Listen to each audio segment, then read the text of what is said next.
Kayak kemarin ada seorang ibu yang kodarullah ketemu saya dan dia tanya, "Dok, saya sudah minum air tajinnya," kata beliau. Terus saya katakan, "Kok ini belum ada perubahan?"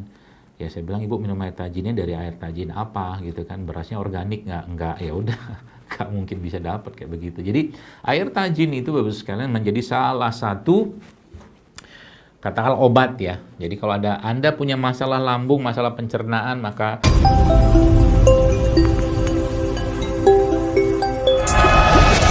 Allah wahdahu la syarika lahu wa asyhadu anna Muhammadan abduhu wa rasuluhu nabiyya ba'dah.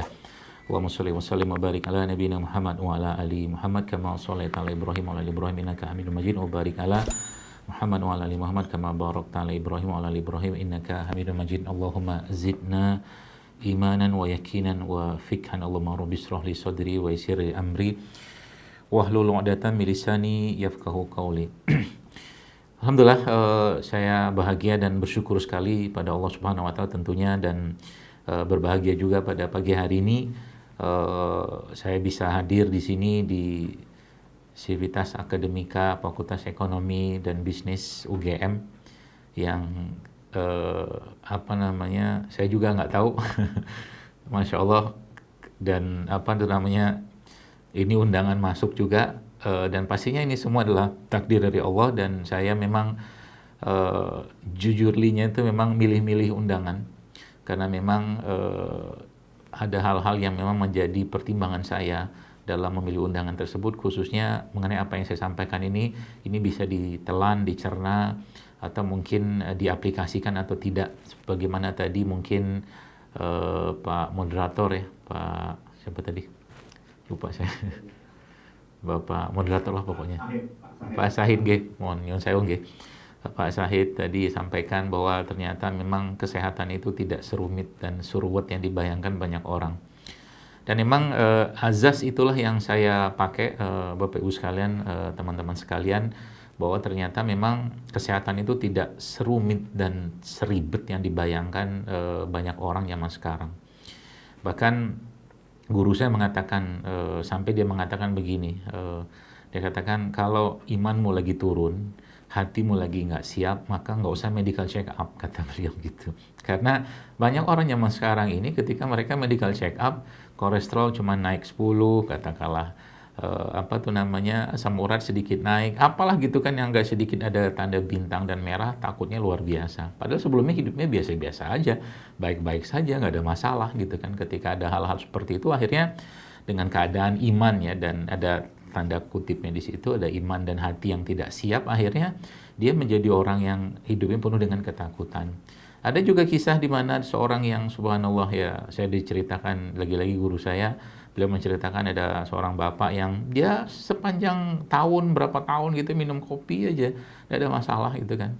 Tiba-tiba entah kayak gimana, dia tes alergi gitu kan, dan tes alergi itu disebutkan dalam tes alergi itu bahwa dia alergi sama kopi. Sejak dia tes alergi itulah dia nggak bisa lagi minum kopi gitu kan. Hidup, kadang-kadang saya mikirnya hidup kok gitu-gitu amat sih gitu loh. Segitunya gitu loh, kita tuh kadang-kadang kekhawatiran ya, banyak orang tuh terhadap sesuatu sehingga kadang-kadang dia lupa bahagia ya. Makanya ada tagline kan, jangan lupa bahagia. Jangan lupa bahagia. Jadi pagi ini Anda harus bahagia. Saya pun udah bahagia dari tadi pagi, bahagia berada di sini, bahagia ngomong di depan 800 orang nih, Masya Allah. Ya mudah-mudahan ya, kalaulah semua berubah tuh buat saya itu kan jadi suatu mood booster banget gitu kan. Tapi pun kalau tidak ya 10 orang saja berubah, 20 orang saja berubah, karena saya berprinsip bahwa kedokteran atau kesehatan itu harus sampai pada satu titik di mana kita membuat orang itu menjadi makin sehat dan sembuh dari penyakitnya, dan kalau dia sakit itu dia bisa berobat dengan mudah, dengan murah, kalau bisa mah gratis kayak begitu. Jadi itu sebuah idealisme kali ya yang mungkin saya sampaikan, dan pada pagi hari ini tentunya kita dengan waktu yang terbatas ini saya mungkin coba pilah-pilah saja yang kita bisa atau mungkin bisa saya sampaikan, karena kalau kita bicara terlalu luas juga kayaknya nanti malah nggak fokus gitu kan.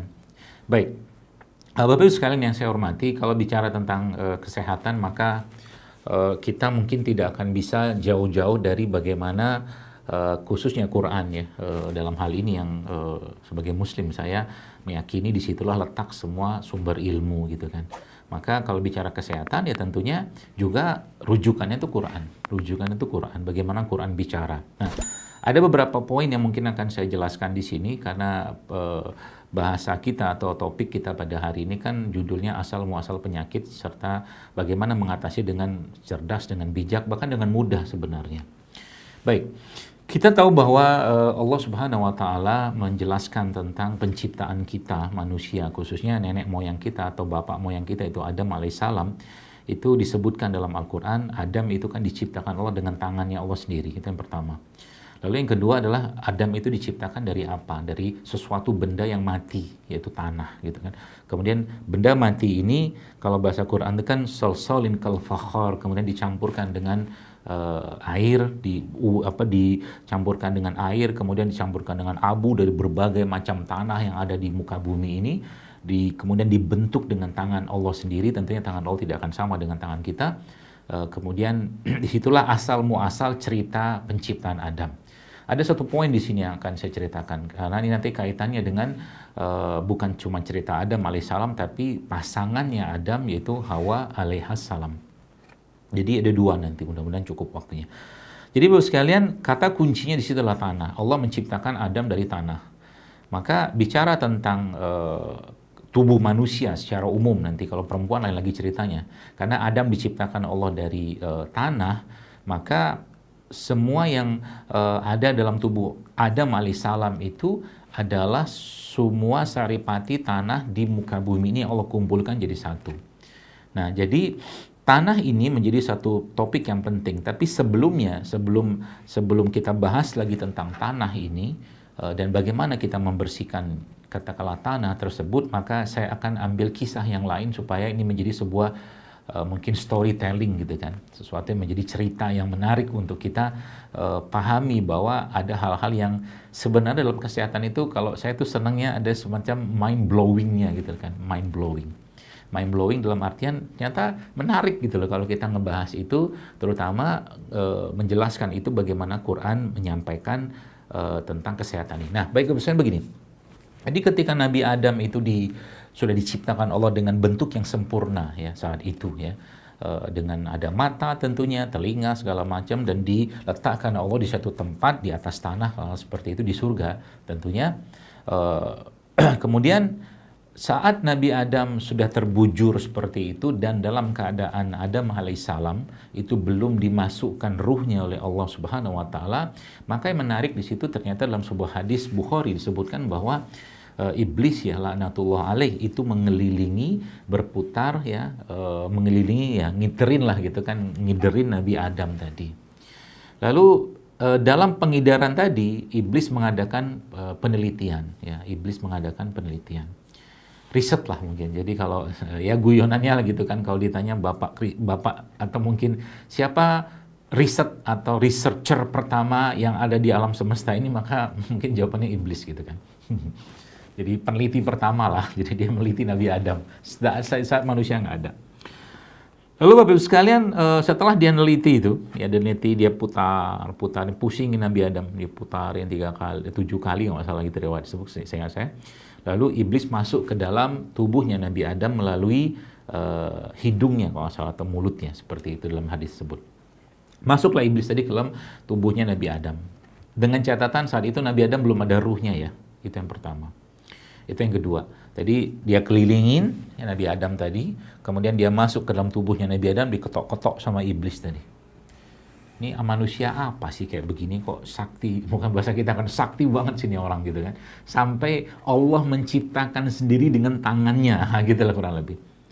Dan ternyata Masya Allah tabarakallah setelah dapat dapat kesempatan tadi, yang tentunya dengan izin Allah dan kehendak Allah tentunya, akhirnya dapatlah kesimpulan iblis laknatullah alaih tadi tentang Nabi Adam alaihissalam. Apa kesimpulannya? Dalam hadis disebutkan bahwa iblis mengatakan ini manusia, bukan makhluk, ini makhluk kata iblis akan banyak sekali berurusan dengan syahwatnya, kata iblis laknatullah alaih gitu. Itu yang pertama. Dia akan banyak berurusan dengan syahwatnya. Kemudian Yang kedua, ya, dia ada 7 kesimpulan. Kita tidak bahas semua, beberapa poin saja yang akan kita bahas. Yang kedua adalah dia mengatakan bahwa ini orang atau ini makhluk akan banyak berurusan dengan perutnya, gitu. Jadi 2 itu poin. Oke. Jadi poin pertama adalah dia akan banyak berurusan dengan syahwatnya. Poin yang kedua adalah dia akan banyak berurusan dengan perutnya.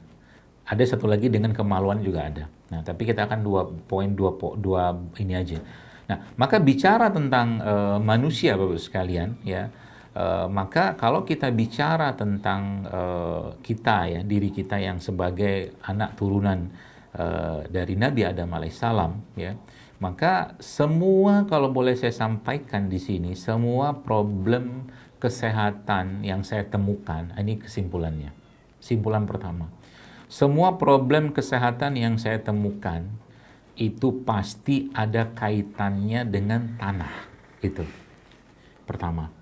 Nah, tanah ini sebenarnya kalau kita bicara tentang bagaimana Nabi Adam atau mungkin strukturnya tubuh kita itu, maka tanah itu dilambangkan atau dianalogikan sebagai pencernaan kita, usus, lambung, segala macam. Itu tanahnya.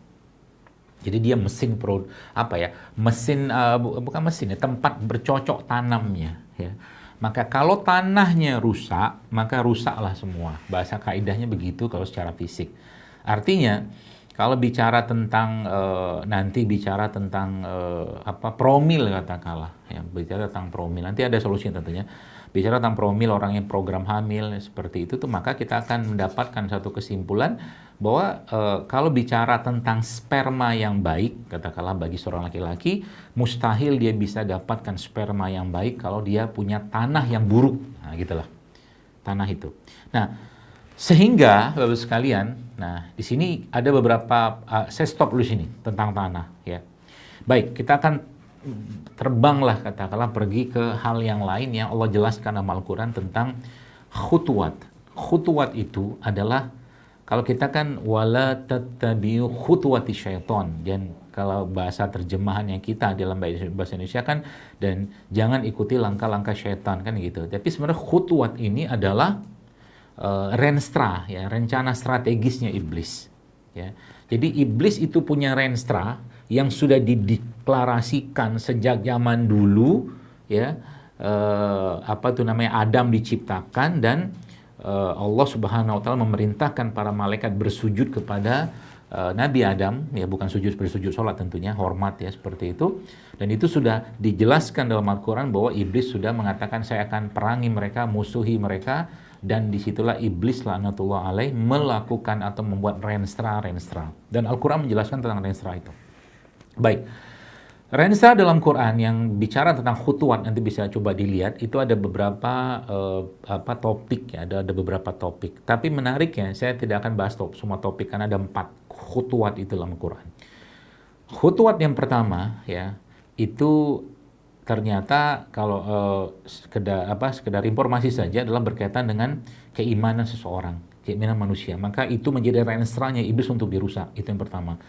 Renstra yang kedua atau khutuwat yang kedua adalah berkaitan dengan subhanallah, ya, berkaitan dengan kehormatan, kesucian, ya, seseorang. Itu menjadi renstra yang keduanya iblis laknatullah alaih. Nah, yang ketiga, keempat ini menarik. Jadi ternyata khutuwat syaitan itu, Bapak-Ibu sekalian, atau rensranya syaitan laknatullah alaih itu, iblis itu ternyata yang ketiga itu kaitannya dengan makanan minuman. Itu yang ketiga. Renstra yang keempat kaitannya dengan apa? Kaitannya dengan pertanian dan perkebunan atau peternakan, ya.